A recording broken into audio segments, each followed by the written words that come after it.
دوستو رمضان کا مہینہ رحمت برکت اور مغفرت کا مہینہ ہے۔ اس مبارک مہینے میں ہر نیک کام کا ثواب کئی گنا بڑھا دیا جاتا ہے۔ نماز، روزہ، صدقہ اور قرآن کی تلاوت، ہر عمل اللہ تعالیٰ کے نزدیک بہت قیمتی ہو جاتا ہے۔ آج کی اس ویڈیو میں ہم بات کریں گے سورہ اخلاص کی فضیلت کے بارے میں، خاص طور پر رمضان کے مہینے میں اسے پڑھنے سے کیا کیا فائدے اور ثواب ہے۔ دوستو ویڈیو کو شروع کرنے سے پہلے ایک بار لائک کر دیجئے۔ سورہ اخلاص قرآن پاک کی بہت چھوٹی لیکن بہت ہی عظیم سورہ ہے۔ اس میں صرف 4 آیتیں ہیں، لیکن ان 4 آیتوں میں اللہ تعالیٰ کی توحید یعنی اس کی یکتا اور اس کی شان کو بیان کیا گیا ہے۔ سورہ اخلاص اس طرح ہے: قل هو اللہ احد اللہ الصمد لم یلد ولم یولد ولم یکن لہ کفوا احد۔ اس کا مطلب ہے کہہ دو کہ اللہ ایک ہے، اللہ سب سے بے نیاز ہے، نہ وہ کسی کا باپ ہے اور نہ کسی کا بیٹا اور نہ ہی اس کا کوئی ہمسفر ہے۔ دوستو حدیث شریف میں سورہ اخلاص کی بہت بڑی فضیلت بیان کی گئی ہے۔ حضرت محمد مصطفیٰ صلی اللہ علیہ وسلم نے فرمایا کہ سورہ اخلاص پڑھنا پورے قرآن کا 1/3 حصہ پڑھنے کے برابر ثواب دیتا ہے۔ سوچئے دوستو، صرف 4 آیتیں پڑھنے سے ایسا ثواب ملتا ہے جیسے آپ نے قرآن کا 1/3 حصہ پڑھ لیا ہو۔ اب ذرا سوچئے، اگر کوئی انسان رمضان کے مہینے میں بار بار سورہ اخلاص پڑھتا ہے تو اسے کتنا زیادہ ثواب ملے گا، کیونکہ رمضان میں ہر نیک عمل کا ثواب کئی گنا بڑھا دیا جاتا ہے۔ حدیث میں یہ بھی آتا ہے کہ جو انسان روزانہ سورہ اخلاص کو محبت کے ساتھ پڑھتا ہے، اللہ تعالیٰ اس سے محبت کرتا ہے۔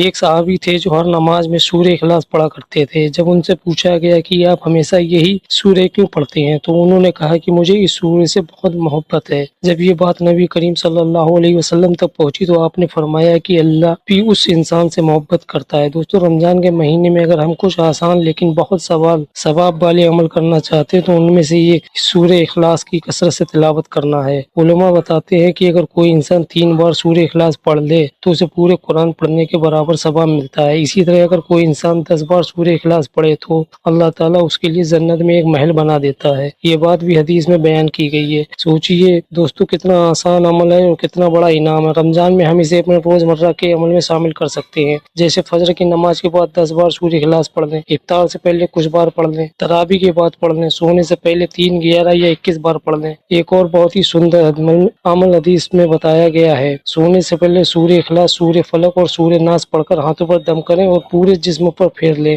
انسان ہر طرح کی برائی اور شیطانی اثر سے محفوظ رہتا ہے۔ دوستو رمضان کا مہینہ بہت قیمتی ہے۔ ہمیں کوشش کرنی چاہیے کہ اس مہینے کا ہر لمحہ اللہ کی عبادت میں گزرے۔ چھوٹی چھوٹی باتیں بھی اگر دل سے کی جائیں تو اللہ یہاں بہت بڑی بن جاتی ہیں۔ سورہ اخلاص بھی ایسی ہی سورہ ہے جو چھوٹی ہونے کے باوجود بھی ثواب میں بہت بڑی ہے۔ اس لیے آج سے ہی یہ نیت کر لیں کہ ہم رمضان کے پورے مہینے میں روزانہ سورہ اخلاص ضرور پڑھیں گے اور اپنے گھر والوں کو بھی اس کی فضیلت بتائیں گے۔ ہو سکتا ہے یہ چھوٹا سا عمل